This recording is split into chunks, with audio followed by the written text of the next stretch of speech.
Ladies and gentlemen, before I go to work at around 5 p.m., I just thought I want to give you a little recap and review on last night's Monday Night Raw. Ladies and gentlemen, this is Brendan here. This is your podcast broadcast narrator, Brendan here, back with another live stream today. So, I am going to be reviewing and recapping. We're going to review and recap Monday Night Raw. So, I'm going to be re-reviewing Monday Night Raw today and recapping Monday Night Raw today. Please go to Twitter and retweet this. Retweet this fucking post. Please. Retweet this tweet. Because Monday Night Raw is now live. Right now. And it starts. Monday Night Raw review is going to start right now. So, ladies and gentlemen, before I get started with this Monday Night Raw recap and review, be sure you hit that like and subscribe button. And turn on the bell for all fucking notifications. Alright? Because I am going to have a lot to say in my reviews this week. In my NXT reviews and my Friday Night SmackDown reviews. But I don't know yet until I watch them. So, I'm still going to have a lot to say after I watch NXT this Wednesday night and Friday Night SmackDown this Friday night? Right. Ladies and gentlemen, I'm going to be saying some things that I didn't say on my Monday Night Raw review. But as far as mentioning the name MVP goes, everything I'm going to say about MVP is the same. But there is one thing that I missed that I did not say on last night's Monday Night Raw review that I didn't get to say. We're going to get to that. So, why has Seth Rollins been given a WWE title shot? And I'm going to tell y'all how much Aleister Black deserves to be the men's Money in the Bank winner for Money in the Bank.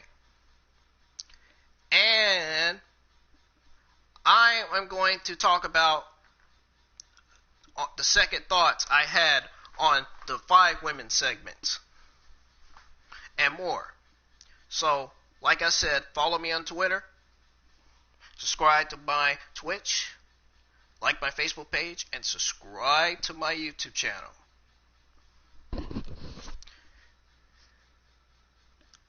So, ladies and gentlemen, we are going to get started with this recap and review. Get ready, because I have a lot to say about these 2 fucking baby chaps that I fucking seen across the street while I was on the porch.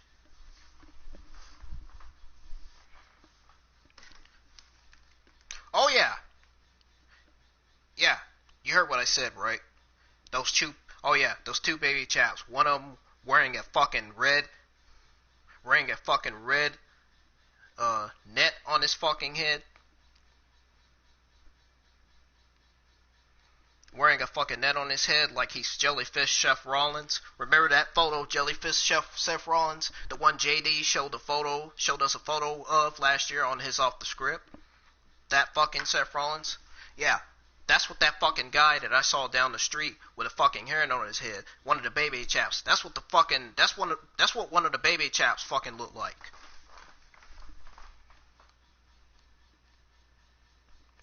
I got a lot to say, including some things about those 2 baby chaps that I just said. I have a lot to say about them. Yeah, I have a lot to say about those baby chaps.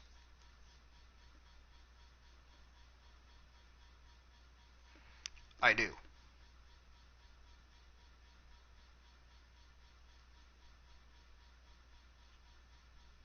Like, I literally have a lot to say about these baby chaps. I'm not kidding. About these baby chaps. About the same baby chaps that I've been seeing for the last fucking 3-4 weeks. That is fucking annoying me. Alright? I am so sick And you know what? I'm about to get to this right now. I am so sick and tired of seeing the same ass fucking baby chaps every fucking week passing by my house and passing by my neighbor friend's house. I'm tired of seeing them pass my friend's house across the street and pass my house. I'm sick of fucking seeing them. And you want to know what's even more alarming? You want to know what pisses me off even more? I'm about to tell you. I'm going to tell you in about 20 minutes. But right now, first, let's get to the review right now. The recap and review. So, okay, again, like I was saying on my Monday Night Raw live stream on my Monday Night Raw review last night. Like I was saying on my Monday Night Raw podcast broadcast live stream review last night. Monday Night Raw opens up with a look back at Drew McIntyre winning the WWE Championship for Drew McIntyre at WrestleMania. McIntyre makes his entrance in the empty Performance Center. We do not need to see Drew McIntyre. We do not need to see a replay of Drew McIntyre. We've already fucking seen that. For fuck's sakes, we know that he's a WWE champion. We know that. WWE does not have to keep showing this shit twice already. We fucking know that. We know that Drew McIntyre's a championship. Yay, Drew. Congratulations. Seriously. Like, we know that he's a champion. Okay? Stop showing the replay of Drew McIntyre twice.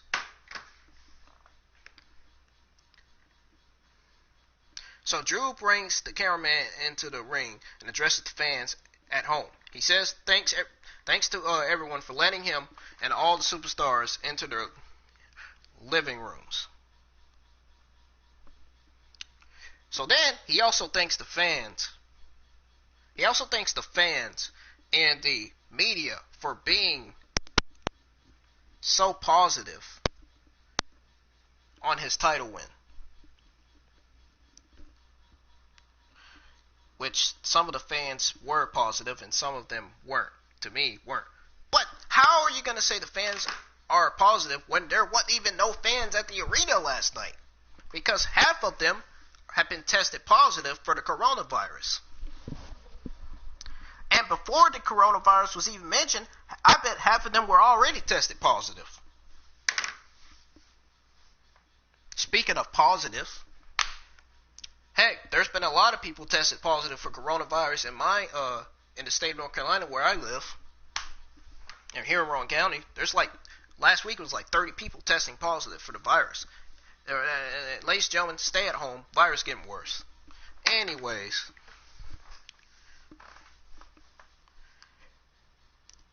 Well, I don't get to stay at home on Tuesdays because luckily I get to work on Tuesdays because my job is essential. So there you go. Essential. Yeah. There you go. So, oh my god. Is somebody really mowing the fucking grass when I'm trying to do my recap and review? Oh my god. They can go suck a fucking dick right now because I do not need to hear somebody mowing the fucking grass when I'm trying to do my review and recap. That is so disrespectful. I mean, considering that I've already did my Monday Night Raw review last night, but this is a recap. So you all can go back and look at Raw and say, oh, this was good, but then again, some of the stuff on Monday Night Raw was utterly garbage. Look. Listen to it. Somebody's literally mowing the grass in the yard when I'm trying to do my review. That is so fucking rude as shit. Oh, I hate when somebody does something outside, makes a noise that distracts me from doing my review. I hate that. Don't you just freaking hate when you're doing something, someone fucking interrupts you when you're trying to do something? Oh my god. Oh, it makes me so mad. What's even more mad is the fact that I've been seeing these fucking two baby chaps that's been walking past my house and my friend's house down the street for the past fucking 2-3 weeks. Oh, speaking of baby chaps, yeah, I'm going to get to that in 20 minutes still. Still going to get to that. So anyways, So yeah, he thanks the fans for being so positive in his title win, and it's still surreal for him to be standing there as WWE champion. I don't blame him for being surreal. I mean, I don't blame him for being shocked. I mean, it's well, to me, Drew McIntyre beating Brock Lesnar was shocking the system. No offense to the Undisputed Era, but even though the Undisputed Era is one of my favorite factions in WWE, no offense, but he did shock the system. He shocked the WWE fans by beating Brock Lesnar to become WWE champion. Yeah, we get it. We know. Congratulations to Drew once again.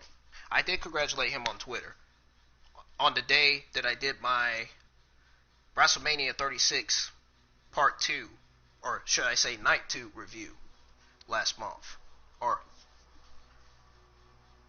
technically, it was last week that I did WrestleMania review. Because WrestleMania was on April the 2nd, I believe, if I'm not right.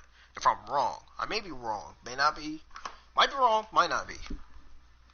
I can always check my WrestleMania 2 review to see if it was on that day. Indeed, if it was or not. But anyways, back to what I was saying about Drew McIntyre coming to the ring and all that shit. So, yeah, it was surreal for him to be staying as WWE champion. Surreal that it only took 5 minutes. And surreal that he then had to beat the Big Show. So we see a replay of Drew McIntyre, of Drew versus the Big Show, with McIntyre providing some commentary. So while I'm doing that, I'm going to actually send a few invites to join my broadcast. Send a few invites to my friends to join the broadcast. So while this screen is blue right now, I'm going to talk while the screen is blue. So while I'm sending friends an invite, I'm going to talk. So yeah. So once we seen the replay of Drew McIntyre versus Big Show, McIntyre provides some commentary. McIntyre says those back-to-back matches. Excuse me, my throat's kind of feeling kind of weird. My back-to-back matches sets the tone. Those back-to-back matches sets the tone for what kind of champion he will be. So if you deserve a championship opportunity, you get one. That was some great stuff by Drew McIntyre. A great promo by Drew McIntyre. Andrade and Selena Vega come out and she introduces them. Drew says, I feel bad for Andrade for what Drew's about to do to Andrade. For what Drew was going to do to Andrade last night. Which is what he did. Successfully. Not to mention, the main event was champion versus champion. We're going to get to that. We're going to get to that at the end. Let's say that. Let's just say that. Put it that way. So, yeah, she introduces them. Drew says he knows. There was no need for Vega to introduce Drew McIntyre when Drew McIntyre has had a history with Andrade. Don't get me wrong, Drew McIntyre had the right to say that. So, Drew says he knows what Andrade is, and Vega says, oh, that's right. Andrade beat him for the NXT Championship, of course.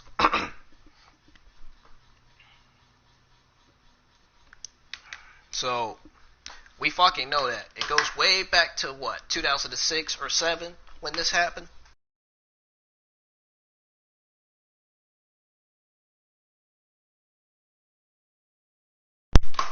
So,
because the this is getting annoying, seeing the fans commenting about JD and the way he fucking broadcasts things, the way he says on his podcast, the way he reviews things, the way he reviews Monday Night Raw. The way he reviews Monday Night Raw is how it should be reviewed.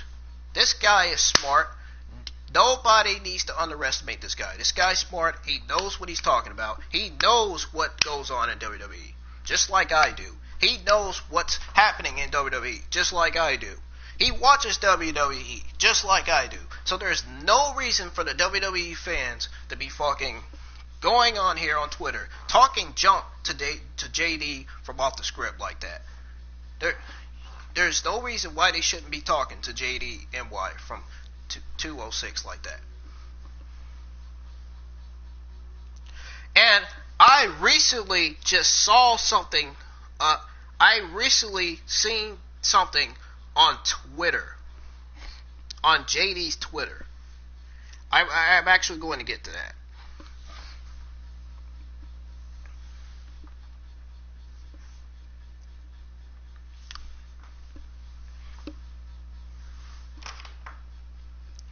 I recently saw something on JD's Twitter that really got me very disappointing in the person that called JD out. Not very disappointed in JD, but very disappointed in the person that called JD out, that had commented on JD post, I think JD's tweet on Twitter. Not only was I embarrassed by this person saying what he said to JD, but the fact that I was unhappy with what the fuck he said. So, JD retweeted this retweet of a guy by the name of WWE NXT Junkie.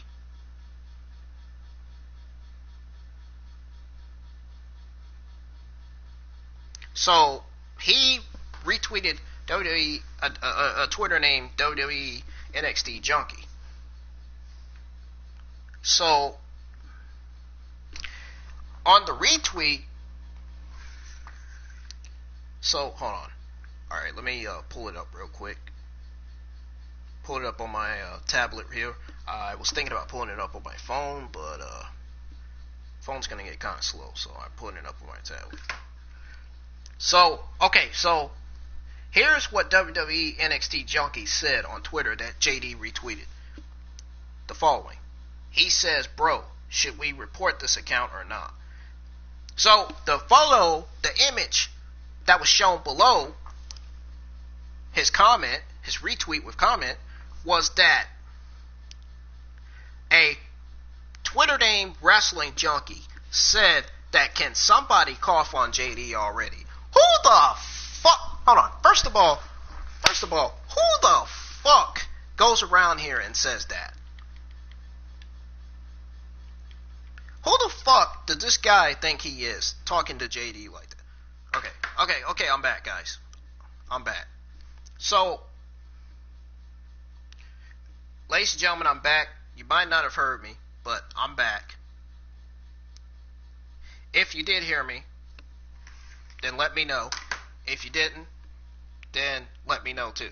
So, I'm back. So, speaking of JD from NY 206, I recommend you to retweet. I recommend you retweeting his review on Monday Night Raw. He did an excellent job on his podcast. I think he did well. Everything he said was right on his podcast. Hell, it was better than my podcast. Heck, it's better than Macho T's review. It's better than Wrestle Talk News. Heck, not to mention his review is way better than, Pro Wrestling Unlimited. All these wrestling promotion channels, YouTube channels. So, yeah. JD from NY retweeted 50 minutes ago showing a Twitter name, WWE NXT Junkie. So, WWE NXT Junkie replied to JD saying, bro, should we report this account or nah? So, this was funny when JD said, sure, go ahead. The fact people are the way they are, based off of what I said on the script television program, is comedy to me. That's something I would say too. That's something I would say about some of my reviews that I do about Monday Night Raw, about what all occurred on Monday Night Raw, NXT, Friday Night SmackDown. That's something I would say too. So, and the WWE NXT and the YouTube and the not YouTube, I keep calling it YouTube. God fucking damn it. And the Twitter's name and the Twitter name NXT WWE NXT Junkie. So in the image shown below, it said, "Can somebody cough on JD already?" This was told by. This was an image. This was posted by WWE NXT Junkie. So this is what Wrestling Junkie said. He said, "Can somebody cough on JD already?" Who the fuck says that about a podcast that has worked his ass off providing us the best off the script review, the best WWE Monday Night Raw, Friday Night SmackDown review, and NXT review he can offer? Why would you say that about somebody that provides us the best review he can ever offer on his podcast? I just thought, to me, that was just really stupid. And I just thought it was really stupid that WWE NXT Junkie, the Twitter name, getting it fucking messed up. The WWE NXT Junkie, I just think it was stupid that he posted that on his Twitter. And I think it was fucking hilarious that JD retweeted it. I would have retweeted it too. I don't blame JD for that. But people are the way they are, man. I mean, JD's right, man. People, sometimes they could be a bunch of retards. Sometimes they could be morons. That's just like on World of Tanks Mercenaries. When fucking heavies, when you got two top tier heavies and two top tier mediums sitting back watching their fucking teammates die, and then they go up at the last minute when their teammates are already dead. That's just like that. See what I mean? But anyways, back to the Drew McIntyre promos. So, back to Drew McIntyre and Andrade segment, I think it was a segment. I think it was a promo, them cutting promos at each other. So, of course, she introduced Andrade. Of course, that's not what I was reading. What I was reading was that Selena Vega says that Andrade missed his WrestleMania moment because of an injury. So Drew wants to prove himself as a champion. McIntyre says he gets it. He says last time they met in the WWE ring, he dumped him on his head, left him laying with a bicep torn off the bone, and took his title. So it basically cost him 6 months, ladies and gentlemen, of his career, and he's happy to run it back. Andrade says last time he took Drew out, and tonight there's no more see you're nice guy. Later tonight it will be champion versus champion, and it was champion versus champion. Drew McIntyre picked up a victory over Andrade in that match, and I'm gonna actually repeat that again at the end. So later tonight, Shayna Baszler faces Sarah Logan. That match did happen tonight, but it happened in a way that Shayna Baszler would be pissed off, which she was pissed, which I don't blame her. Asuka takes on Robby Riot, and Nia Jax is in action against Kairi Sane. You know, when I think of JD saying abomination, that had me fucking laughing. I told you, this guy is hilarious. You guys should really check out JD's podcast. This guy is really hilarious, and he provides us the best reviews on his Off the Script on his YouTube channel. Abomination. When I think of Abomination, oh my god. That had me all the way laughing. I could even pull up JD's video of him saying about MVP's son being Rey Mysterio's, being that his son is Rey Mysterio's favorite superstar. His favorite son, his favorite superstar, MVP's son's favorite superstar is Rey Mysterio. Oh my god. Not his father?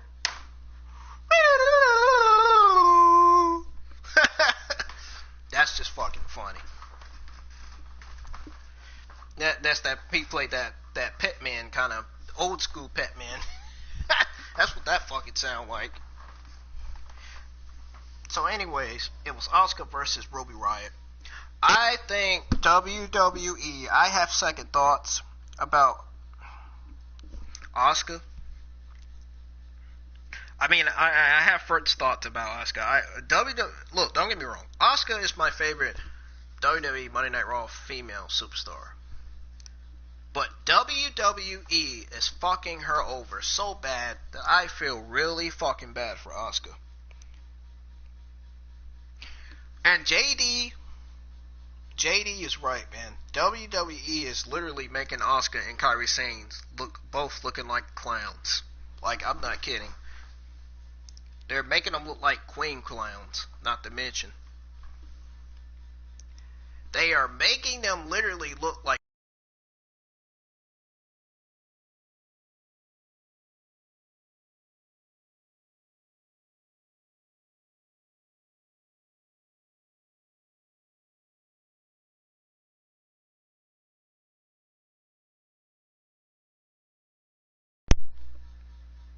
anyways.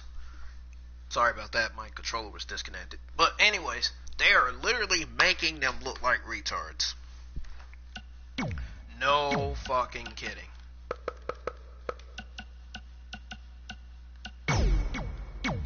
They are literally making them look like retards.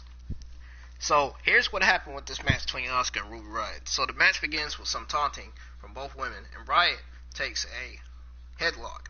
Asuka breaks free and screams in Japanese. You gotta love this JD guy, though. His podcast, man, is amazing. It was hilarious, but amazing. I watched it 4 o'clock in the morning. 4 o'clock a.m. in the morning, I was up watching it. It was amazing. You got to retweet his Monday Night Raw review because I think it was the best that JD ever has offered. Monday Night Raw was good last night, but at the same time, it was utterly fucking garbage to me as well. Not only to JD, but to me, I think it was garbage too. Because of the fact that WWE is screwing Asuka and Kairi Sane. Just like they buried Rusev. Oh, and the tag team division, you're probably wondering why the Revival did release. You're probably wondering why the Revival did ask for their release, like what JD said on his podcast there. On his nice, amazing podcast. Yeah, you're wondering why the Revival asked for the release, because the tag team division on Friday Night SmackDown, the way it looks, hell, the tag team division on Raw looks way fucking better than the tag team division on Friday Night SmackDown. And I gotta tell you, I'm getting so sick and tired of seeing the same fucking matches on Friday Night SmackDown week after week after week. This has gotta stop. Seriously. I'm pretty sure JD would say the same thing. This has gotta stop. Seriously, this has really gotta stop. Seeing the same matches week after week after week, it gets so fucking annoying, and it gets me such a fucking headache to even talk about it. But folks, this is not the Friday Night SmackDown review yet. This is the Monday Night Raw review. So really, but I'm just saying, get sick of it.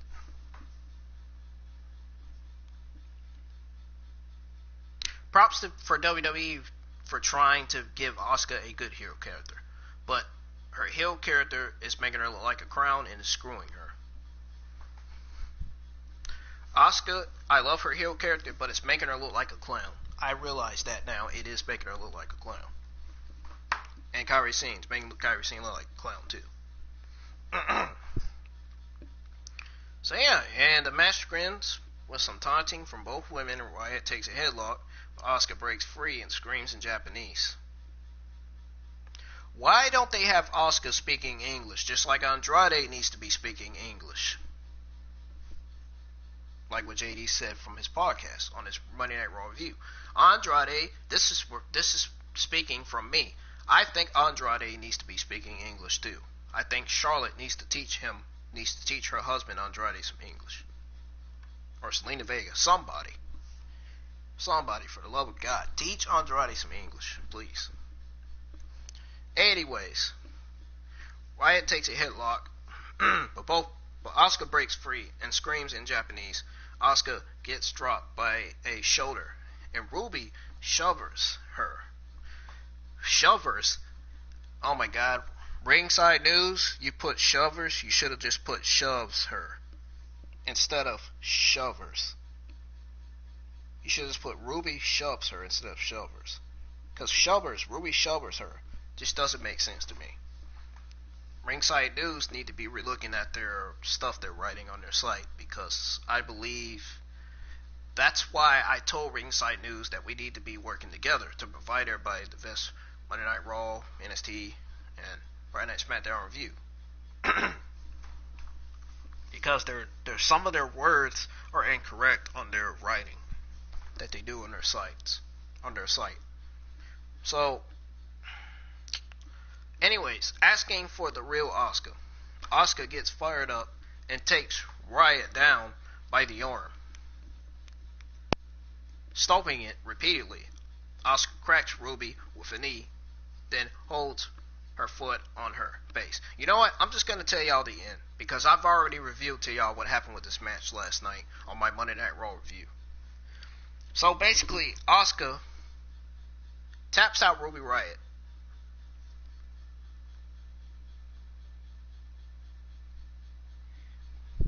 So Asuka makes Robby Riot tap out in the Asuka Lock. But you know what? I'm going to go back. Then again, I'm going to go back and read the rest. So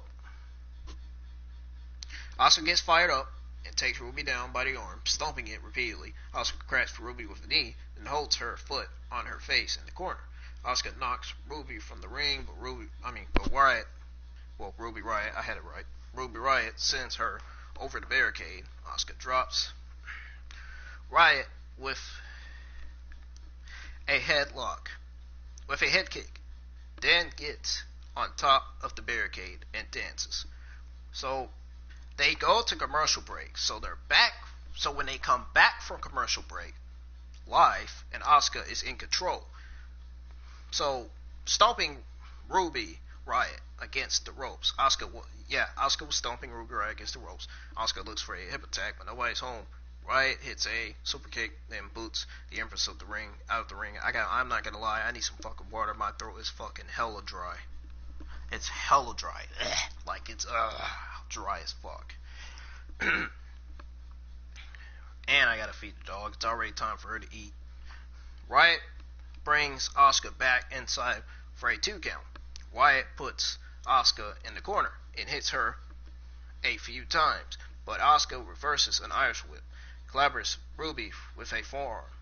They go back and forth, and Asuka gets Ruby in a triangle.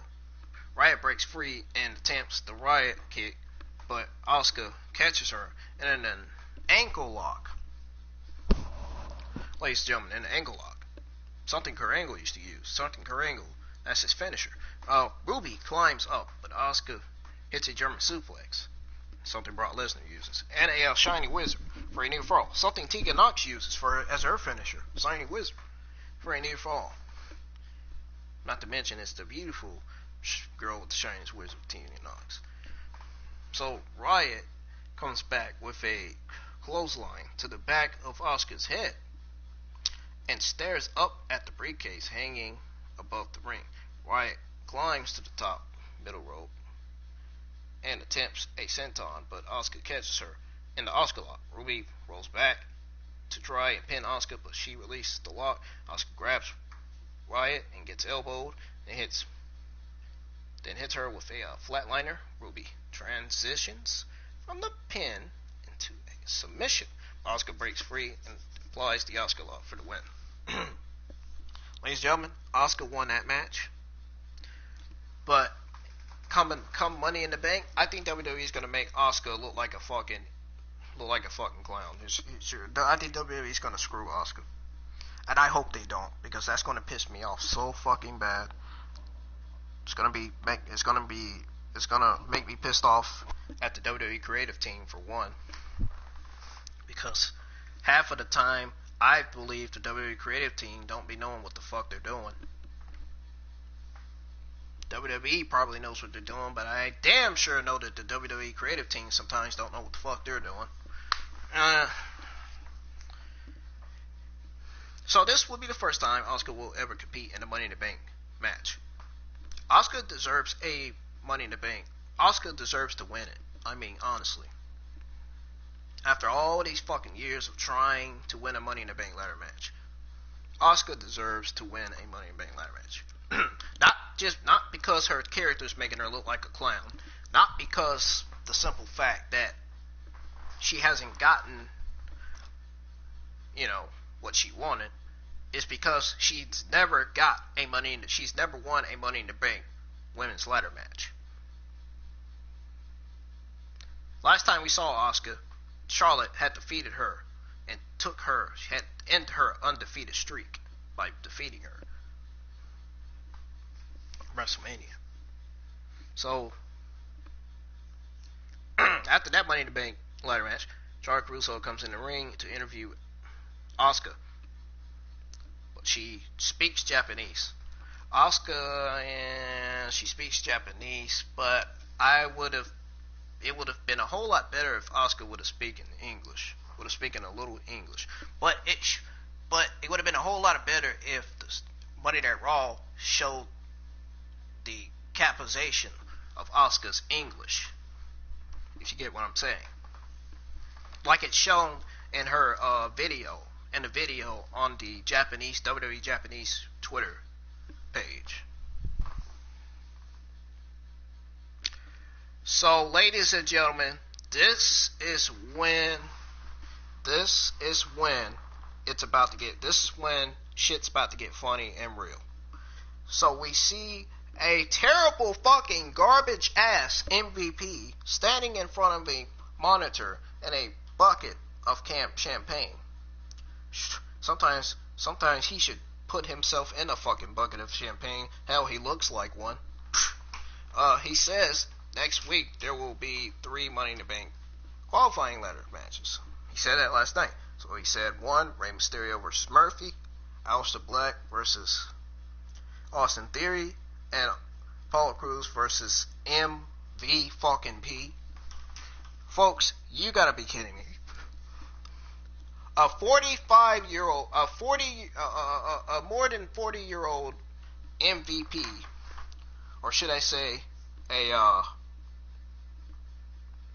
what is it I'm trying to say? What the fuck is it that I'm trying to say?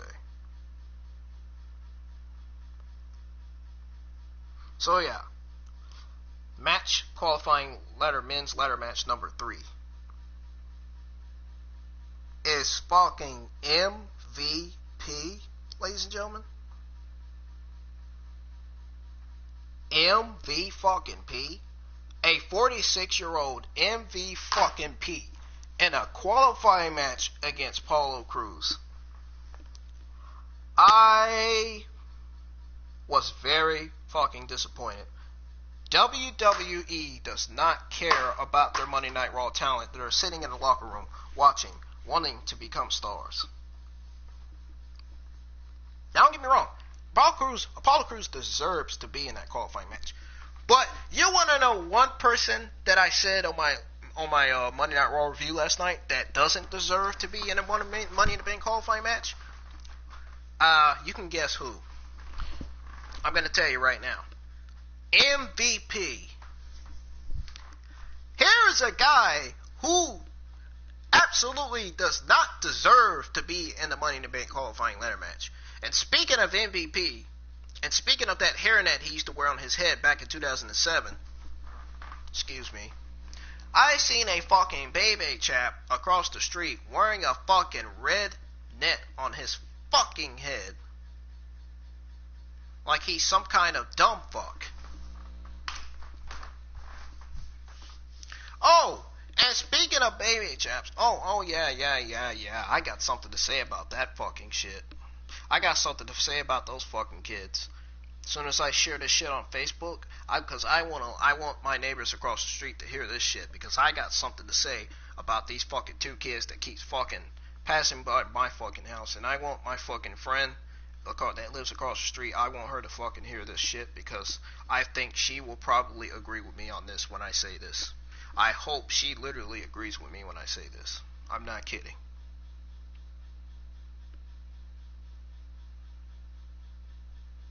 I am not fucking kidding.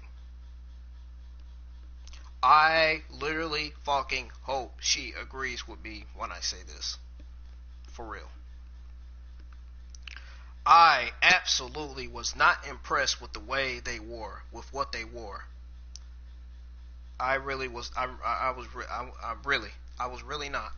really not fucking impressed with what they wore. Especially the fucking guy with the fucking red hairnet on his head. Looking like a boy, thinking he fucking sexy and shit. Let me tell you right now, he does not fucking look good at all. Anyway, he looks like one of those fucking guys that's got that gold digger kind of grill on, kind of gold digger kind of teeth. He looks like one of those fucking... He looks like that dude that I got into it with at KFC that fucking got mad at me because I slammed the door on Bree, which I didn't. Bree even said I didn't. So, it kind of reminds me of that fucking guy who got mad at me for slamming on the door, for claiming that I slammed the door on the shift manager, which I didn't. That's a fucking lie. That's absolutely a fucking lie.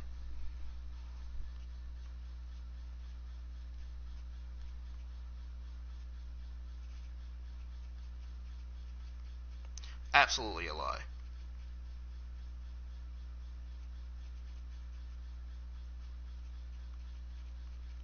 Yeah, sort of like that. So, this kid looks like... This could have sworn on Instagram I saw this fucking kid with golden teeth. With gold teeth. Gold digger kind of teeth. This motherfucker I saw across the street was wearing a red net on his fucking head. Unfucking believable. That did not fucking look right on that guy's head. That fucking hairnet did not look right on his head. Over there looking like MIA. Motherfucker over there dressed like fucking dumbass MIA.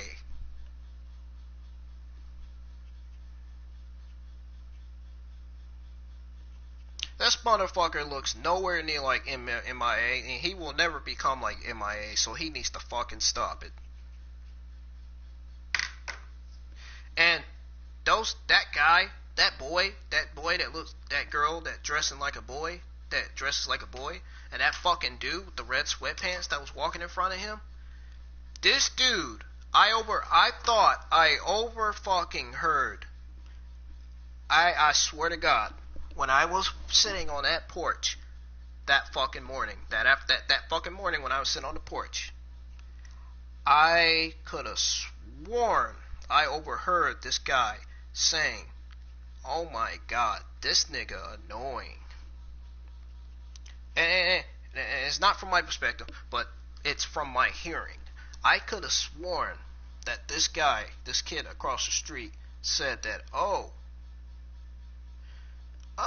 this nigga is annoying.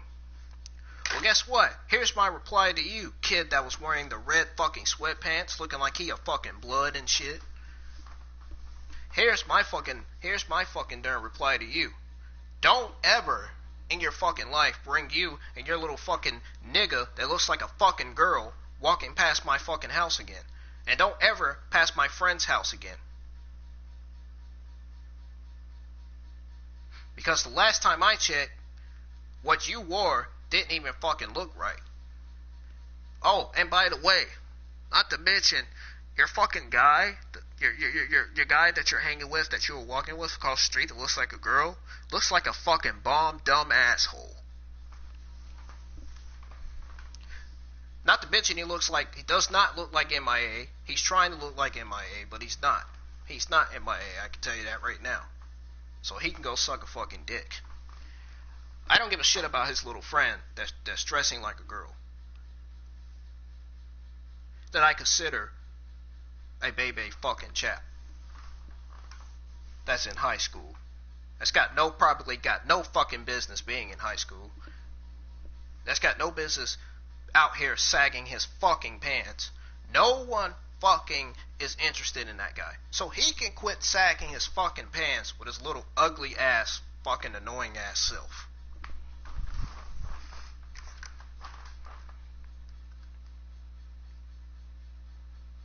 Shit, I look way more better than that motherfucker. Fuck. Do you think I want to see a motherfucker like that? You think I want to see a baby chap ass motherfucker like that sagging his fucking pants? Absolutely not. It's fucking disgusting, it's sanitary, and it's fucking nasty as fuck. Like, dude, pull your fucking pants up. Fucking ridiculous. Baby chap needs to pull his fucking pants up. Stop sagging his fucking pants. And I bet those women down the street was embarrassed to see this guy sagging his fucking pants. Not to mention, they keep going over there asking for that kid to come outside. They're not going to let the kid outside because you probably fucking annoyed the hell out of his ass. Not to mention, the kid's name is Ethan. You probably annoyed the hell out of his ass. Hell, you're probably annoying the hell out of those freaking girls across the street, out of those women across the street too. One of them I happen to be friends with on Facebook and Instagram. Thank you very much for your information. And one of them, I would love for one of them to come on here and listen to what I have to say, because I actually would love for them to agree with what I have to say about these baby chaps walking past their house. I am getting so sick and tired of these baby chaps walking past that woman's house. Like, seriously, stop fucking walking past. What you're walking past that house for? The boy's not fucking there. The Ethan kid is not there. So why are you walking past his house? Like, dude, are you that fucking retarded? Are you and that nigga that was wearing the red sweatpants that fucking retarded? Are you both baby chaps that fucking retarded? Like, really? How much of retards can you be? How much retarded can you be? Like, literally. Like, really. So anyways, yeah, fuck them. They can go both suck a dick, because I don't fucking care about them. I'm not fucking scared of them. I'm not fucking scared of none of those baby chaps that walk past here.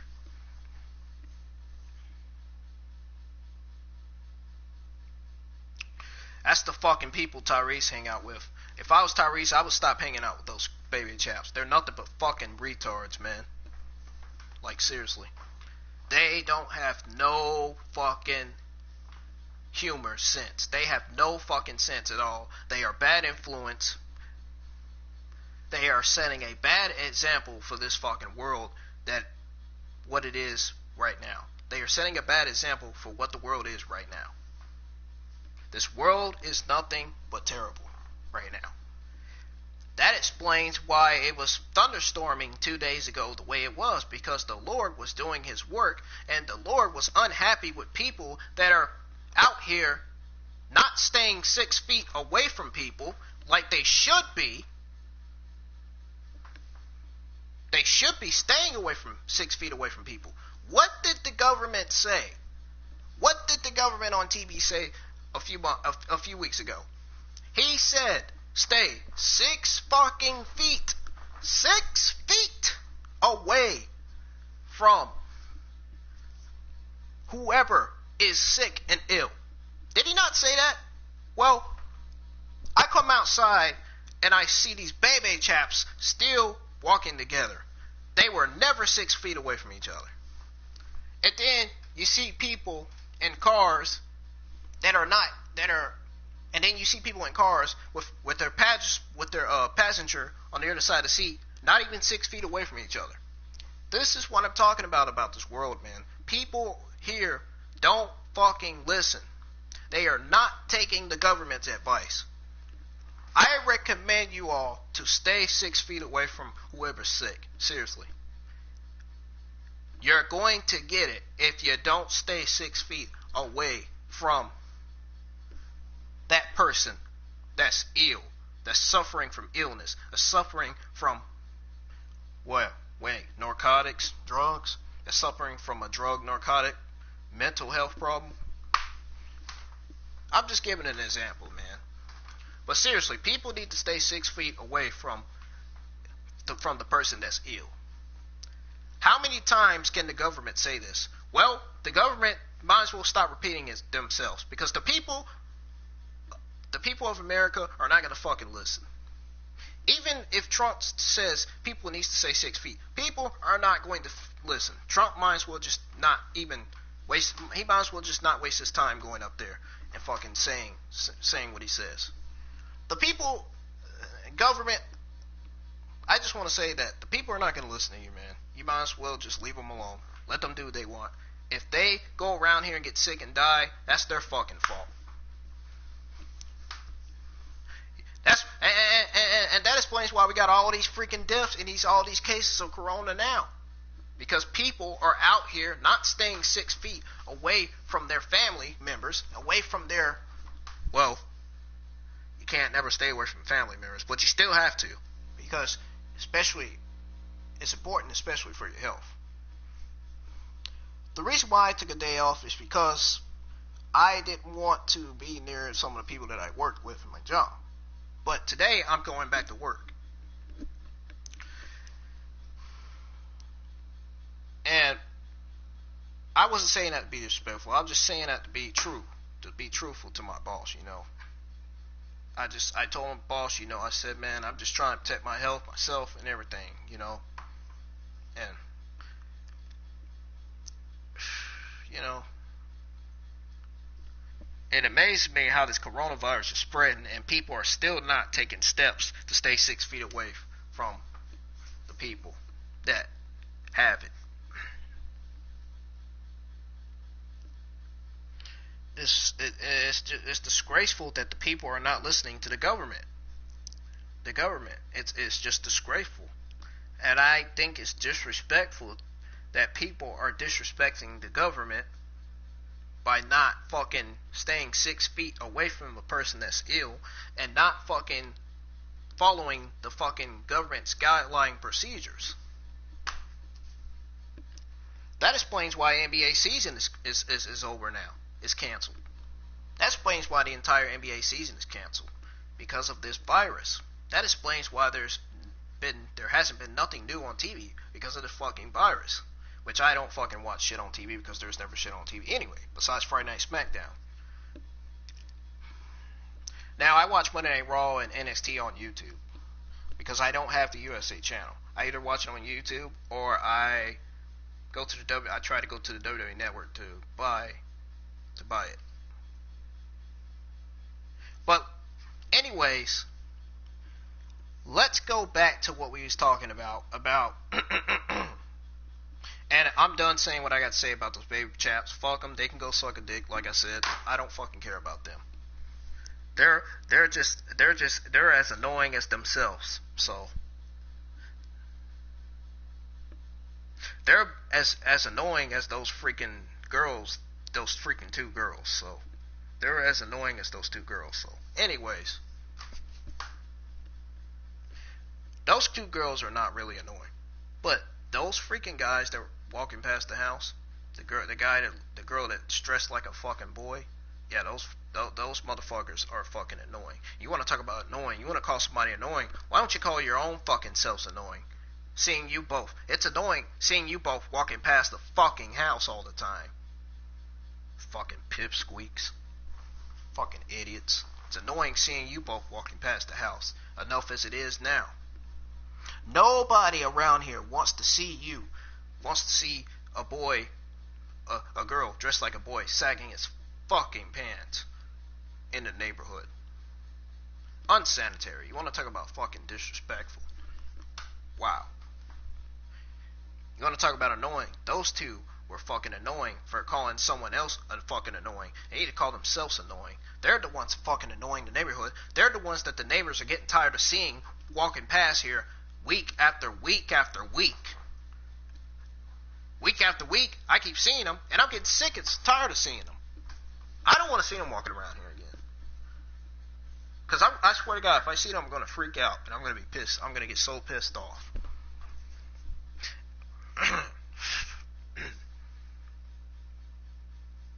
Shit, I'd rather see fucking Tyrese, because Tyrese is better respect. Tyrese, the guy I went to school with, I would see Tyrese because he's more respectful than those two fucking baby chaps that were walking past here. Fucking hell, man. Talk about fucking disrespectful, unbehaving ass chaps, man. Jesus Christ, man. Lord, Jesus, help those fucking two kids. They need the fucking Lord in their life right now. Anyways.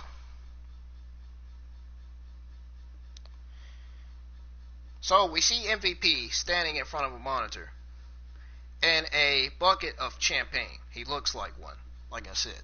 He says next week there will be a 3 Money in the Bank qualifying matches. Rey Mysterio versus Buddy Murphy, Aleister Black versus Austin Theory, and actually I will stop right there. I will be back in 10-20 minutes. I have to go feed my dog and let her outside real quick. So I'm going to go ahead and take a 10-20 minute break. Stay tuned because I have a lot more to say, including why Seth Rollins got an opportunity for the title. Why I think he doesn't deserve the title opportunity. And why I think Aleister Black deserves to win the men's Money in the Bank to cash in for that WWE Championship. And more. So I'll be back in 10-20 minutes. My mic will be cut off, so you won't hear all the freaking noises that's going on around inside my house and outside. Like that fucking person that was cutting the grass that was really being disrespectful. Anyway, be right back in 10-20 minutes.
ladies and gentlemen, I'm back.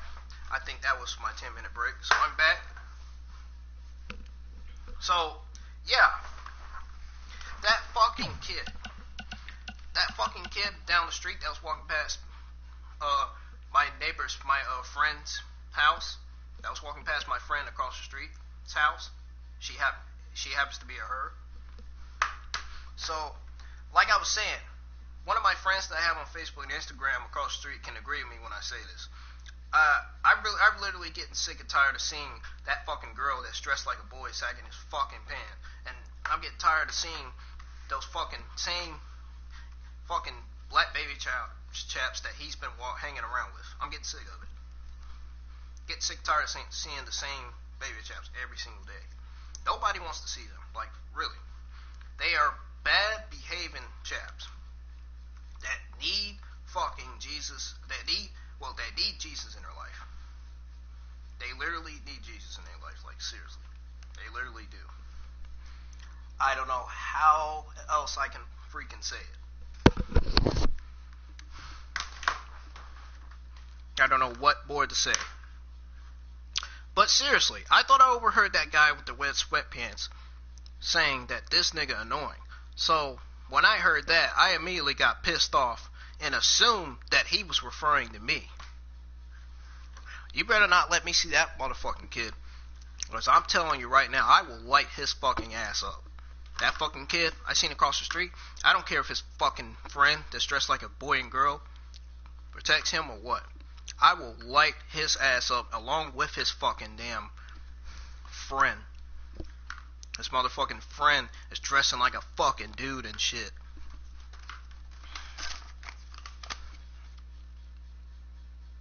You better not let me hear them mention about that boy down the street, because I'll go over there and tell those people that they were talking shit about that boy, about that boy's mom's son. For real. I will literally go across the street and tell them that I overheard those kids talking about y'all's nephew.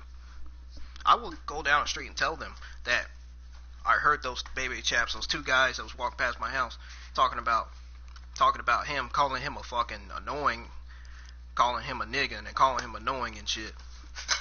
If they would have said that to me, I swear to God, I would have fucked them motherfucking baby chaps up. Seriously. Not kidding. I get this generation of people nowadays, it's getting worse and worse. I just don't know how much I can explain it right now. You got these kids now out here in days just fucking cussing, and they're fucking 12, and they're fucking ages. You got these kids out here ages 13 to 14 out here cussing, out here in high school cussing. These kids should learn by now. They need to watch their fucking mouths and watch their language, because it's going to get them in trouble.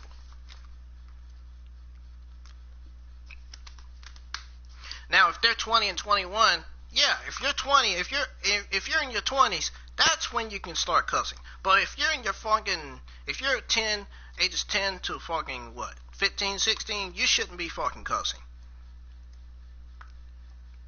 And don't be acting like you're grown, because you're not. Technically, like those fucking baby chaps walking past my house were acting like.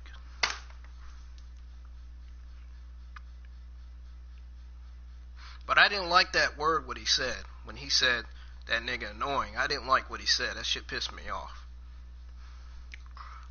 That was during the morning when I was watching JD from Off the Script. When my friends down across the street were outside. I don't even go over there to talk to them.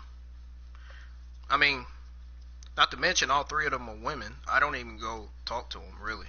I don't even go down the street to talk to them. But I do want them to know that, that they probably should agree with me on this when I say this about these baby chaps around here, walking around here, like, seriously. This is getting old.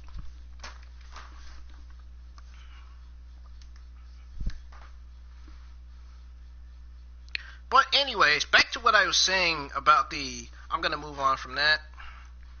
I don't care about those two. They don't scare me. Fuck them. Like I said, I'm going to say it again. I'm going to say it for the last time. They can go suck a fucking dick. Really, I don't care. Anyways.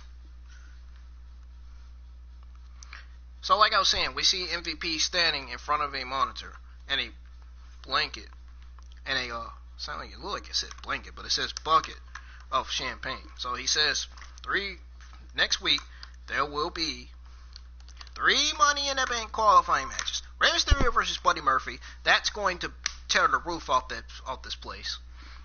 Rey Mysterio versus Buddy Murphy. I said Murphy. I said Murphy. Sorry, Buddy Murphy. Excuse me for getting your last name wrong. I apologize for that. So it's Rey Mysterio versus Buddy Murphy next week. That's one of the 3 qualifying. That's one of the Money in the Bank qualifying matches for next week on Raw.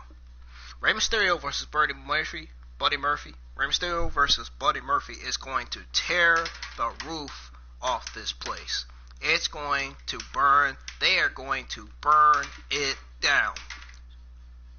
Sort of like what Seth Rollins' gimmick used to be. What Seth Rollins' entrance used to be. Entrance music. Burn it down. Yeah. Sort of like that. Well, he still went from burn it down to being the Monday Night Messiah. That shouldn't even be in the fucking title picture, for fuck's sakes. He doesn't even deserve a title shot after losing to Kevin Owens. We're going to talk more about that at the end, too. But, yeah, it was Rey Mysterio versus Buddy Murphy, and then Aleister Black versus Austin Theory. A Austin Theory that shouldn't be on the main roster right now because he is technically too young. Austin Theory does not deserve to be in a qualifying ladder match just because right now I don't think Austin Theory is ready for that. Even Aleister Black said his game plan is to win. He had nothing to say about Austin Theory, and as he shouldn't. He shouldn't have nothing to say about Austin Theory because Austin Theory should learn his lesson by now that you earn opportunities. When you're on the main roster, you fucking earn opportunities. Like what Charlotte and other superstars used to say in the ring. You earn opportunities. You don't just get them. You earn them. Austin Theory has not earned that opportunity to be in the ladder match, qualifying match. I'm sorry, Selena Vega. Even though you are the brightest, beautifulest Latina that you could be, no offense, but your new client, Austin Theory, does not rightfully deserve to be in the Money in the Bank ladder qualifying match. Just because he is too young right now, he is not ready for that. He's not ready for his first opportunity. And I don't think they shouldn't have never brought Austin Theory to the main roster to begin with because of his fucking young age. He's 22. 1 year older than me. 1 year older than me. I'm 21. He's 22. 1 year older than me. Think about it for a second, folks. Think about it for a second. And I got time before I go to work. I go to work by 5 p.m. I got time. This recap and review is going to be real fast. But Austin Theory. Seriously. Dude, Austin Theory is too young to be in the ladder qualifying match. They need to put somebody to replace Austin Theory. They need to, most importantly, they need to put somebody to fucking replace a 46-year-old retiring WWE Hall of fucking Future Famer, MVP. I mean, why is WWE at this point still using MVP? They need to take him off the roster. And if I look on Wikipedia and I find out that they put MVP back on the Monday Night Raw roster, I am going to literally fucking puke and explode. I cannot fucking stand this guy. He fucking sucks in the ring. The WWE fans don't like him. He fucking sucks. His heel fucking turn. When he's a heel, he fucking sucks. When he's a babyface, he fucking sucks too. MVP is, if not the most terriblest fucking wrestler I have ever fucking seen. I don't give a damn who was inspired. Actually, I do care. Actually, I take that back. I do care who do care about all the wrestlers that are growing up being like MVP. And speaking of all of the wrestlers, to all of the wrestlers that are inspired by MVP, growing up to be like MVP, wrestling in the ring, I feel really fucking bad for you. If I was me, I would not want to be a fan of MVP right now because of the way WWE has brought him back to the roster. Because of how fucking much of a pain in the ass MVP is. Not to mention he fucking sucks in the ring. Yeah, pulled in my ass. Shit. The fucking truth, he fucking sucks. Him and his fucking bowling gimmick, man. You shove it, you and your fucking bowling gimmick, you shove it up your fucking ass, MVP, for fuck's sakes. Go take your fucking bowling gimmick back to fucking Impact. Because this is WWE. It's time for the new generation of main roster superstars to be brought up. In a good way. Superstars that deliver great heel promos like Zach Gibson and Adam Cole. Those are your kind of guys that you need to be bringing to the main roster. Not some WWE superstar that doesn't do good, that does terrible on their promos and utterly garbage like fucking MVP.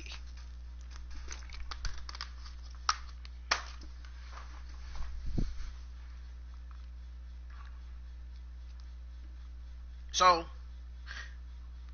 one of the qualifying matches, again, I will repeat it for the last time. Rey Mysterio versus Murphy, Aleister Black versus Austin Theory, and Apollo Crews versus MVP. Oh, and here's what JD had to say about that.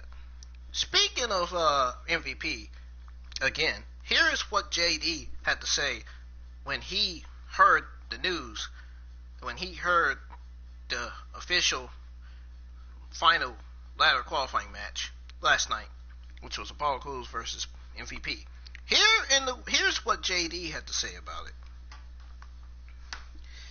Here is what JD from NY had to say about that. And I 100% agree with this guy. He is absolutely right.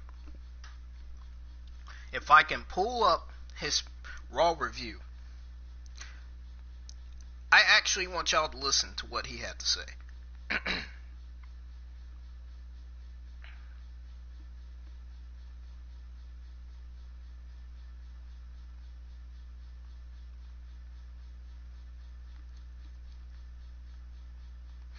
And guys, if you want to go check out JD's Twitch live stream, I think you should. I recommend you to do that. But I mainly recommend you to watch his Monday Night Raw review, because that was the main one that stole the show right there. That was the main thing that stole the show.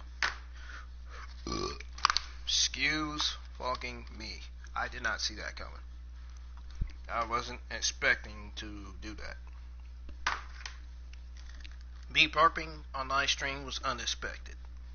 But I did say excuse me. I respectfully use my manners. I respect the people that are watching my live stream. And that are unsubscribing to my channel. Well, not unsubscribing, but subscribing to my channel.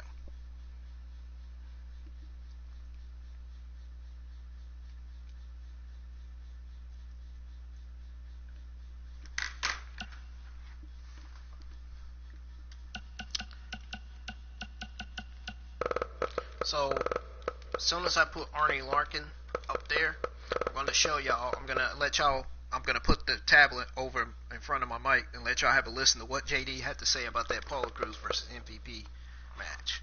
And what he said about MVP and his son, Rey Mysterio, as MVP's son's favorite WWE wrestler. I want y'all to have a listen to this. This is going to make you fucking laugh. That shit made me fucking laugh. I know that. One thing's for sure, it made me fucking laugh. I don't know about you all.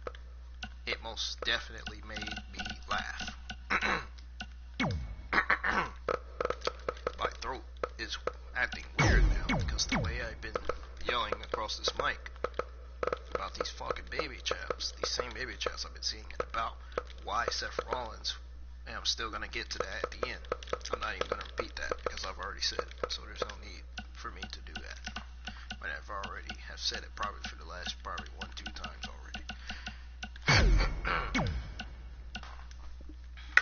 So here's what JD had to say about MVP, about the MVP and Apollo Cruz match. And I think he has a right to say what he wants to say about this match.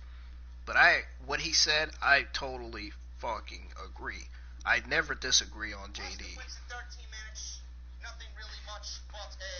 Not that part anyway. So we go from that to MVP. Here's what he has to say about MVP. Here was his reaction. This is JD from NY 206, by the way. There will be 3. There's that number again. 3 Money in the Bank qualifying matches. All first ever matchups. Rey Mysterio versus Buddy Murphy. Aleister Black versus Austin Theory. I have a theory. This show sucks. Yeah, most certainly. The show was good, but it sucked at the same time. They waited, and he labeled himself the... Yeah, he did. Go ahead. Finish it off. He did. MVP.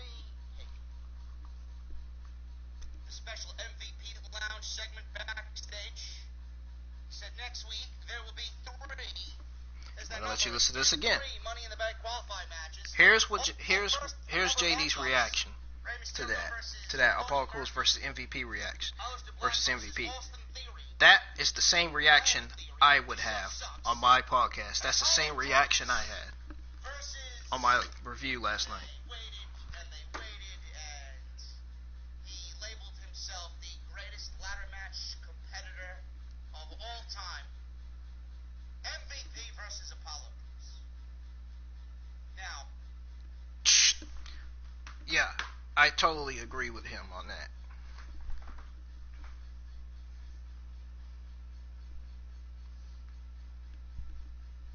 Now, guys, ladies and gentlemen, Apollo Crews versus MVP.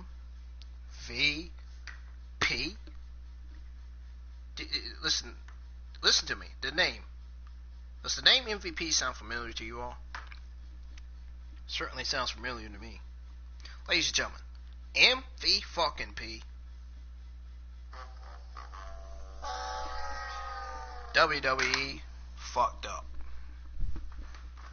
Who needs this guy? Seriously.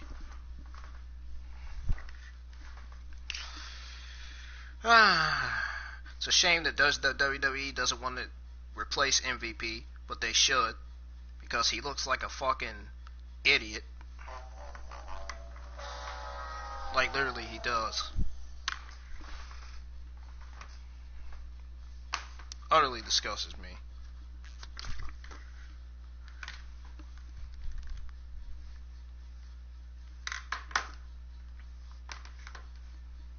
I'd love to know why, number 1.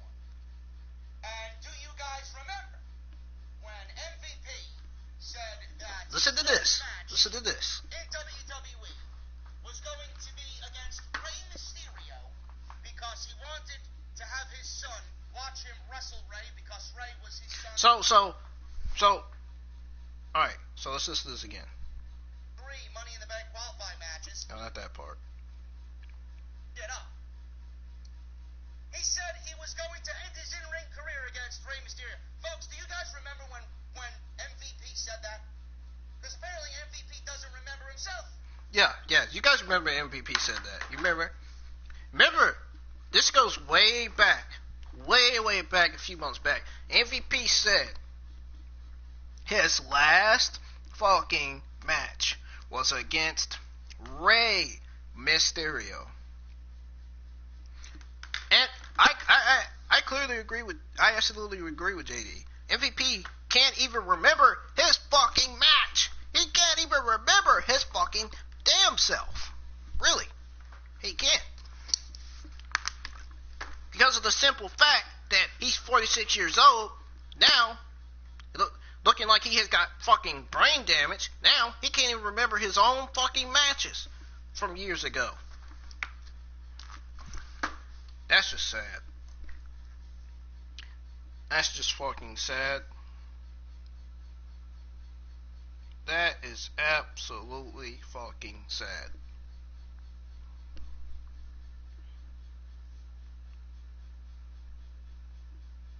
Absolutely.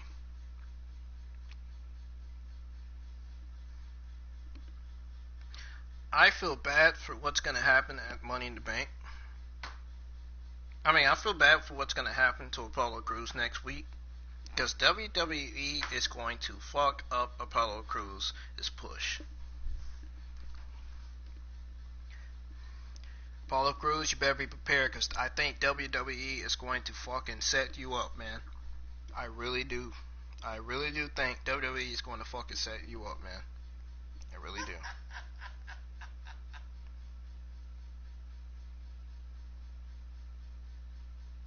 I have a theory. This show sucks. And Apollo Crews versus... And they waited. Here we go again. So, I'm going to let y'all listen again. Think about this. I want y'all to think about why WWE put MVP in that qualifying match. What the fuck were the creative team thinking? I'd love to know why, number one. And do you guys remember? I would like to know why, too. And why? So, do you guys remember back, way a few months back, MVP said that his last match was going to be against Rey Mysterio. But MVP's son is a fan of Rey motherfucking Mysterio. Ladies and gentlemen, MVP's son is a fan of Rey Mysterio and not a fan of his own father.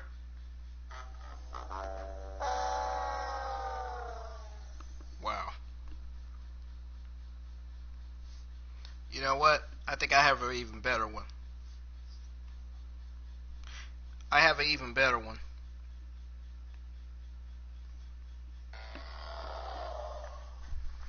That's bullshit. His own son is not even his own son is not even a fan of his own father, MVP. You know what that's you know what that's gonna make me do right now? You know what my reaction is? My reaction is exactly the same reaction that I just played just now, which would be this. And you know what? Most certainly, I am lost as to why MVP is even being mentioned. I feel like this right now. I feel like screaming like that. That's how I fucking feel. Seriously. I'm this fucking lost right now. This is how lost I am about WWE putting MVP in a qualifying match.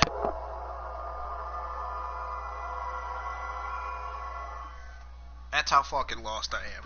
Why are they doing it?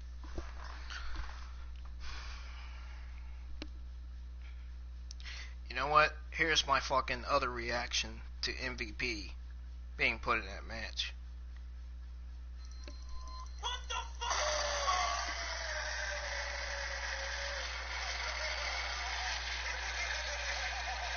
That's exactly what my reaction is. Like, what the fuck? Really? Really? How could WWE possibly be that fucking stupid putting MVP in a qualifying match? How could they possibly be that fucking stupid putting MVP in a qualifying match? That makes no sense. Got like absolutely no fucking sense at all.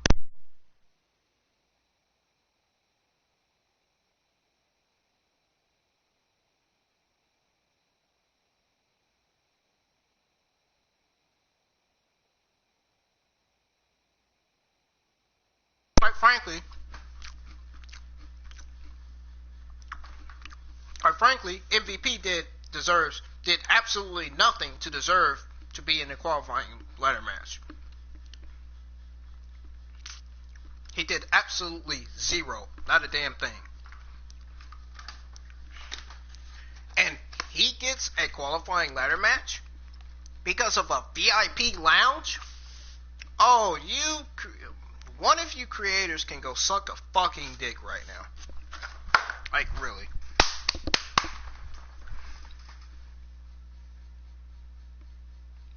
Like, you are literally a fucking SpongeBob. Like, seriously. His last match in WWE. You are literally like SpongeBob.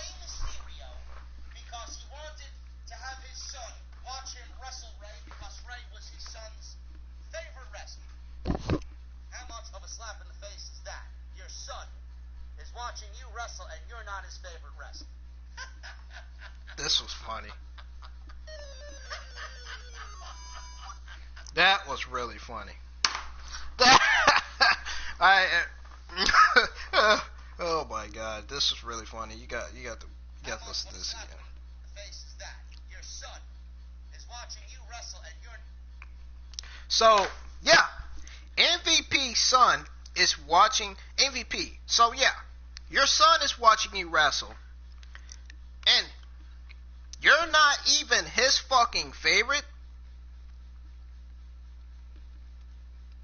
And you're not his fucking favorite. So yeah, MVP's son is watching his father wrestle, and MVP is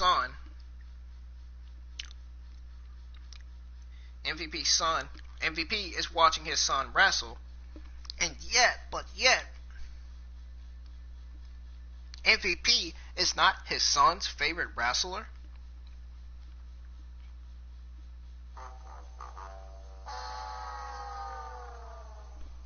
Boy, I gotta tell you, I feel bad. That's just wrong. I feel bad. That is just fucking wrong. Oh boy, that's just fucking fucking ridiculous. That is fucking embarrassing. Absolutely fucking embarrassing. You're not his favorite wrestler.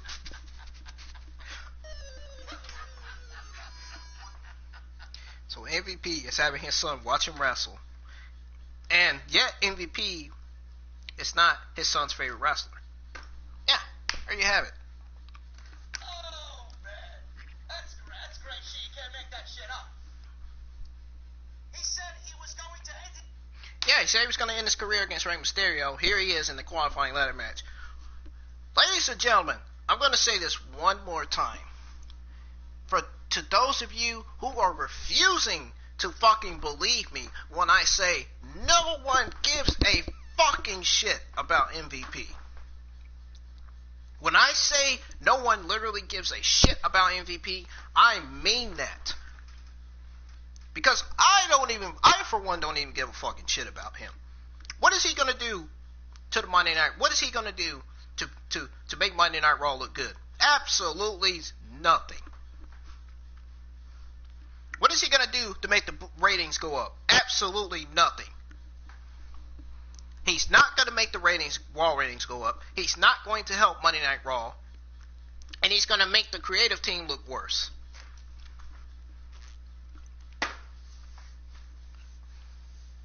He's going to make WWE look worse than what it is. So, Oney Lorcan versus Aleister Black. Oney Lorcan, I actually like this wrestler too. Like what JD mentioned on his off the script, he mentioned that Oney Lorcan is a great wrestler for the roster. He you know what? Don't get me wrong. Oney Lorcan is a great, talented wrestler. No wonder why he's tag teaming with Danny Burch. You know, those guys remind me of the Revival. Oney Lorcan and Danny Burch remind me of the Revival. They are the Revival kind of team. Oney Lorcan and Danny Burch. They're like the Revival kind of team.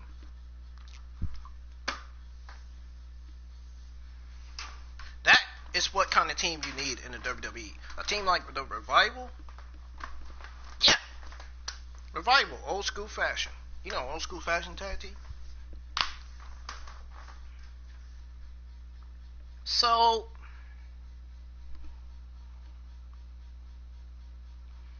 So it's Black versus Arnie Larkin. So the match began, they lock up. Larkin taking back, but Black taking him down and grabbing a front face lock. Larkin fights up and takes a headlock of his own.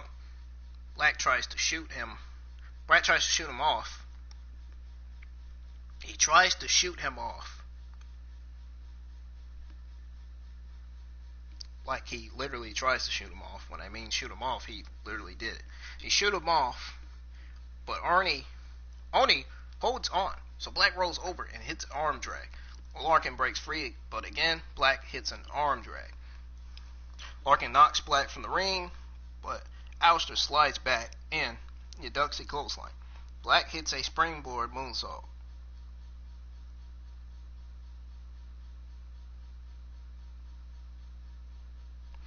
Now let me tell y'all something. If I see something that sucks, I'm going to tell it. If I see something that sucks, if I see a wrestler that sucks, that I see that actually fucking sucks, that can't wrestle in the ring, I'm going to tell it. Whether people like it or not. I'm going to tell what I want to tell. Okay? It's just the way it is here. So, Black hits a springboard moonsault, snapmare, and a pin for a quick 1 count. Black kicks Larkin in the face, and he falls from the ring as we head to break. So then back live, Larkin is battering Aleister in the ring with uppercuts. Black fires back with some of his own, but Larkin cuts him down with a calf kick. Larkin applies a single leg Boston Crab, but Black fights out of it, hits a rolling knee bar, but Larkin grabs the ropes. Black looks for an arm bar, but again, Larkin gets into the ropes. Larkin hits a stuff chop to the face. Stuff chop to the chest. But Black fires back with a flurry of strikes. He then looks for a springboard moonsault again. But time, Larkin hits a clothesline. Black rolls up Larkin for a 2 count. Then Oni lands some stiff chops. Black gets mad and hits a leaping knee. Then lifts him with his boot and hits Black Mass for the win. This was a highly anticipated competitive match last night between Arnie Larkin and Aleister Black, ladies and gentlemen. Give a round of applause for that match, because that match stole the fucking show for once. Finally, a match from Monday Night Raw steals the fucking show for once. Yay! But it doesn't make up the fact that WWE has Asuka and Kairi Sane looking like clowns. And it also doesn't make up the fact that Nia Jax returned to crush Deonna Purrazzo last Monday Night Raw. Oh my god, when JD said Nia Jax looked like an abomination, I fucking laughed out loud. Because when I think of Nia, I think she was a good Raw Women's Champion. But don't get me wrong, she's not good without being champion. I'm going to tell you that right now. Nia Jax is not good without being champion. She's never going to be good without being champion until she is champion. That's the same I would probably like to say about Dana Brooke, but Dana Brooks is actually going to be wrestling a qualifying match this Friday night. We'll see what Dana Brooke has. I think Carmella is in it too. They should announce these qualifying matches early. They should announce these SmackDown qualifying matches early. Just like NXT, they announced that Finn Balor will be going 1-on-1 with Imperium's Fabian Aichner. Yeah, by the way, that match is going to take place tomorrow night on NXT. At the fucking Performance Center. Or should I say, at the WWE Performance Center. So, by the way, this was a highly competitive match between Aleister Black and Arnie Larkin. Arnie Larkin is a good example for the NXT roster. Is a good example of NXT talent that are on that roster. He's a good example. And JD was right about Arnie Larkin. He is a good superstar. He sets an example. He sets a good example for the roster. And I believe he's a good talent. as well as Danny Burch. They're both. He's good when he's good while he's singles competitor, and he's good when he's a tag team competitor. Now, anyways, Aleister Black is just much better. It's just Aleister Black is way better than Arnie Larkin. Arnie Larkin did good against Aleister Black, but Aleister Black was the better man in this match. At this point, at this point in time, he was the better man. I play that music outside almost every single day, every single night. That I'm outside. I remember that one night I was playing it while it was raining outside. Anyways, Black was interviewed after the match. I asked about his game plan. For Austin Theory, Black simply says his game plan is to win. And I do feel bad for Aleister Black because they were playing that music out loud so bad that he couldn't hear himself, like what JD said. He's right. They played the music so bad that Aleister Black couldn't even hear himself think. Yeah. That was highly rude of WWE.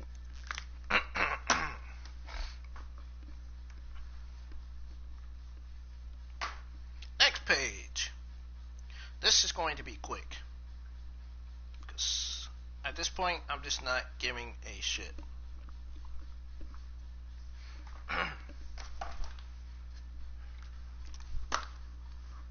So, we see a replay of Becky Lynch versus Shayna Baszler. Okay, WWE, you don't have to keep showing Becky Lynch versus Shayna Baszler. Didn't we see that about last week? We've already saw the match last week. Well, we already saw the match at the beginning of April. We don't need to see the replay of the match again. We've already saw it.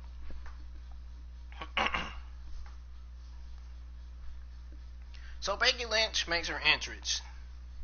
She says it's only been a couple weeks since she last stood in the ring. WrestleMania, where she beat the Human Bone Breaker. Yeah, that's way too many names. Why don't you just call her the Queen of Spades instead of calling her the Vampire Eater and the fucking Gatebreaker? Or Bone Breaker, how the fuck you want to call it. Queen of Spades is a whole lot better than calling her Bone Breaker and Cage Fighter. Why are WWE coming up with so many names that they can't even figure out what to call her?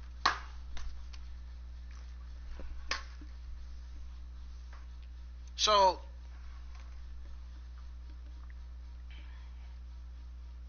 Shayna Baszler. So she called Shayna Baszler a Bone Breaker. Really, Becky? Bone Breaker. So let her clear up some confusion. I mean, Becky is my favorite superstar too, but for her to be calling Shayna Baszler a Bone Breaker, oh well, that's not her fault. The WWE writers were the ones that told her that gave her this promo to say in the ring. So really, that's got something to do with WWE. That's WWE's problem. That's not Becky Lynch's problem. Her saying what she said wasn't her fault. It's the WWE creative team, the writers, telling her to say what she has to say in the ring. These fucking segments last night, half of them were garbage and half of them weren't. Becky Lynch has got to express herself a bit more though. She's doing good, but she has to explain herself a little bit more. She needs to speak a little bit louder.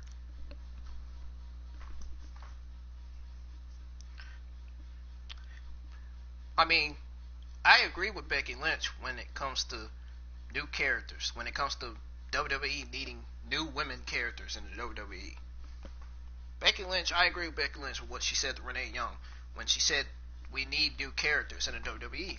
We do need new characters in WWE. But what WWE, but Becky Lynch, my question to you is, what is WWE doing with those women's division? What is WWE doing with the women's division right now? Throwing them off the mat is what WWE is doing with the women's division. What are they doing with the new characters? Screwing them out, screwing them over. They're screwing them.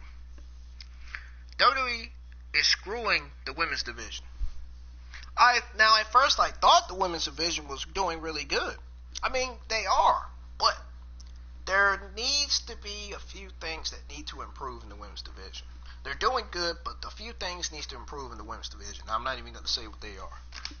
I'm probably not going to have time to say.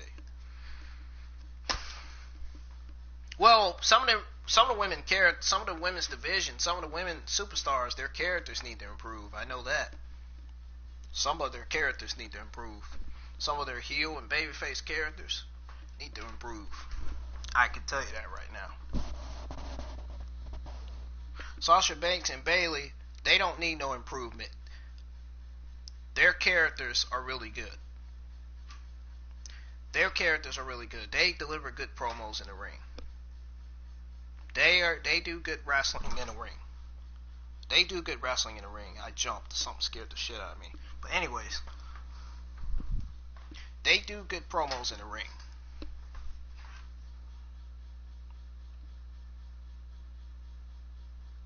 So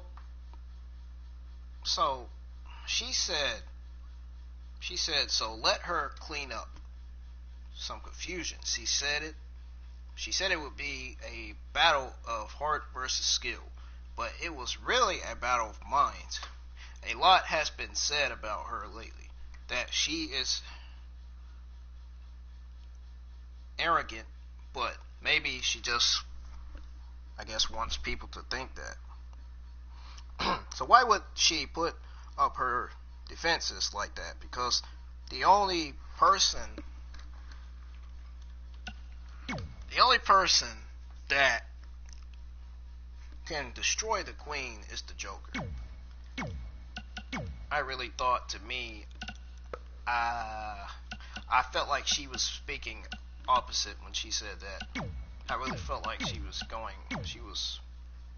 saying that in the opposite way. And I think that went a little too far, because I don't think Shayna Baszler was liking that at all. I'm pretty sure she was not happy with that, what she said. But anyways, and that's because the Joker isn't a threat. Lynch says that whoever wins the Money in the Bank briefcase, she will have a game plan, and she will shock the world once again. I don't think she's going to shock the world once again. I don't agree. I think they're going to put the title on. I believe this time they're going to put the title on someone else.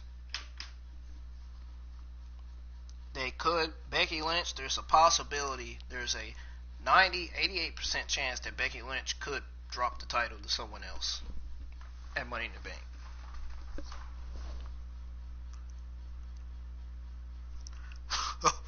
I think JD said if it's Nia Jax, he's going to be so pissed.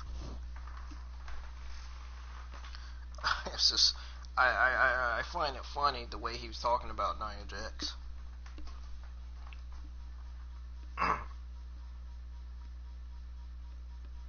Anyways, so and then it says in the Twitter post by WWE Universe on Twitter, it says somebody who was born to bully will never beat somebody who was born to survive everything. So in an interview, Charlie Caruso interviews Selena Vega and Andrade backstage. Vega says her questions are ridiculous and says Andrade's run as United States champion is dominant. Drew has had one great night.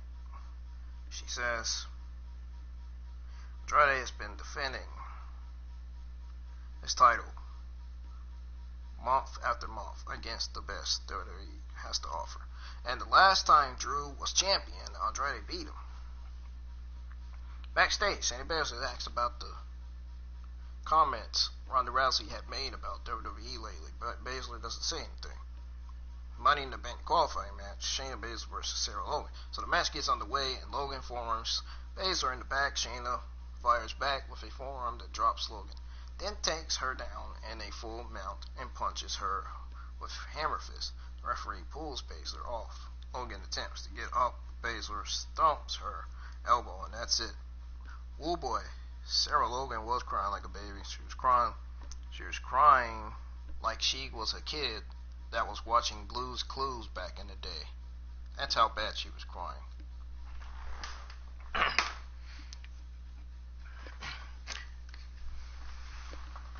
bet if they show some Viking stuff on TV, I bet if they show something that's got to do with her husband on TV, yeah, maybe she'll be happy. Probably not. The reason why Sarah Logan is considered a loser is because WWE is not giving her a push. If WWE would have gave Sarah Logan a push, maybe she would be called a loser. But now she's being called a loser because WWE is not giving her a push. They're simply just saying, oh, it's not time for Sarah Logan to get a push yet. And just like Sonya Deville. They're saying, oh, it's not time for Sonya Deville and Randy Rose to get pushed yet. They don't care. See, that's what I'm saying. They don't care about their other talent. They're always relying on their talent that's already been champions for about a decade now.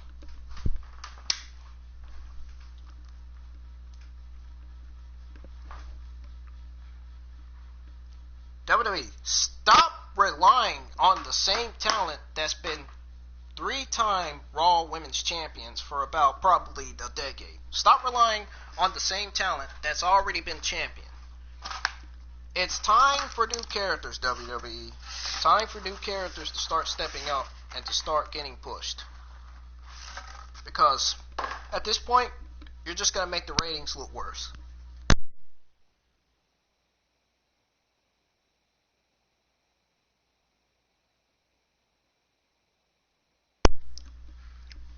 Shayna Baszler won that match. And I can tell you right now,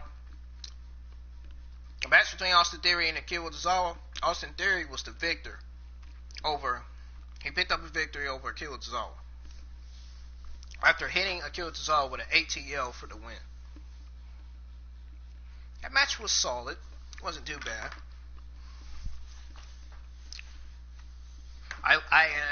And JD also said something that I like too. He said that he likes how they are continuing with Andrade, with the trio of Andrade, Cena, Angel Garza, and Austin Theory. I like that too. They're doing really good with that. So we see a clip from Drew McIntyre Chronicle on the WWE Network. Tarek Russo interviewed Rey Mysterio backstage. Asked when it would mean to win the Money in the Bank. He says that 2010 was the standout year of his career. He has won second WWE Championship, but Kane cashed in his Money in the Bank and took his title. The point being, nobody knows as much as him how dangerous that briefcase is. He has a lot of respect for Murphy, who will be a future champion. This year is his time. Boy, you got, whatever. We see Seth Rollins backstage, and he says everyone needs something to have faith in. And he wants us to know he's still here for us. Is Messiah truly risen? And it's Angel Garza versus Miles. Angel Garza picked up an easy victory over Miles by hitting him with a wing clipper for the win. I've already read all this, so I don't have to reread it again. It's just a recap and review.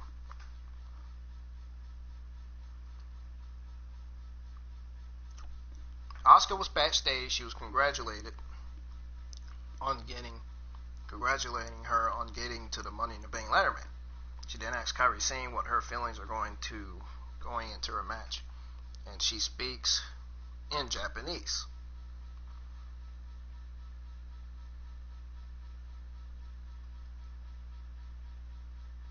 Sort of like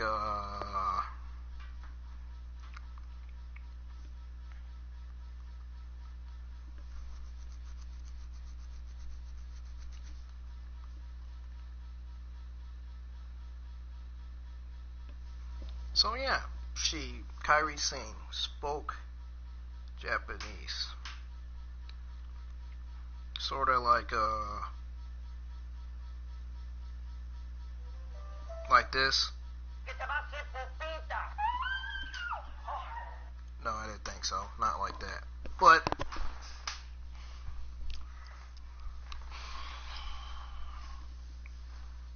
yeah, she spoke in Japanese. I like how WWE are not letting Asuka and Kairi Sane speak English when they should be. That's just like how they're doing with Io Shirai, one of my favorite WWE NXT female superstars, Genius of the Sky.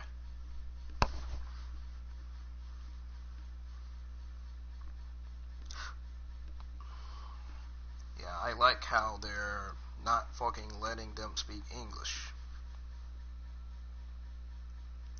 Cruz approaches Drew McIntyre backstage, and asking for a response to Zelina Vega's comments. McIntyre points to a scar on his arm and says that was Andrade. He looks at the scar at least once a week, and this about Andrade. He almost took everything from him. Well then, he has some strong words tonight, and he promises he's going to be Andrade. Claymore Andrade, and if he loses 6 months because of it, so be it. So the Money in the Bank qualifying match is Kairi Singh versus Nia Jax. Nia Jax completely annihilated Kairi Singh like she was nothing.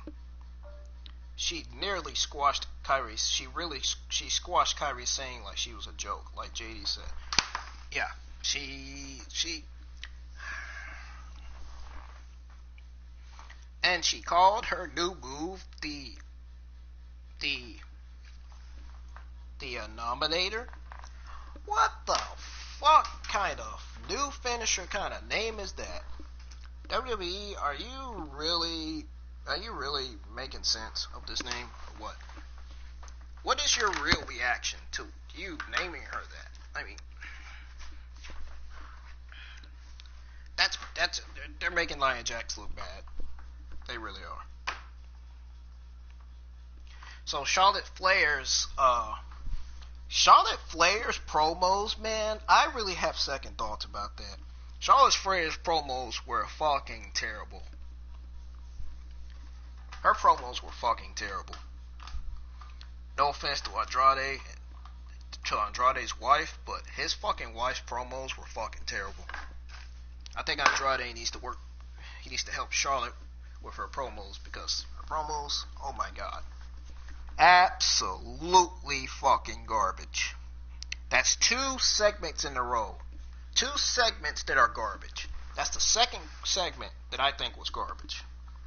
That I agree with JD on. This segment was absolutely garbage. This fucking women's segment, it was absolutely garbage.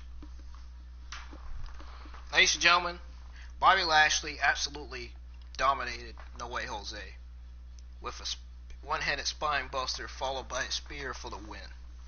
That was a simple fucking match. Easy match. Match was too easy for Bobby Lashley. So then we had the Viking Raiders versus Ricochet and Cedric Alexander. They put on one hell of a good tag team performance. And I think Cedric and Ricochet are a real good tag team. And I think it's time for a new tag team in the Raw men's tag team division. But Ivar and Eric were able to pick up a victory over Ricochet and Cedric Alexander. Unfortunately, they were.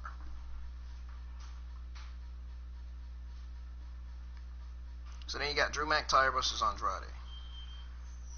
Drew McIntyre defeated Andrade.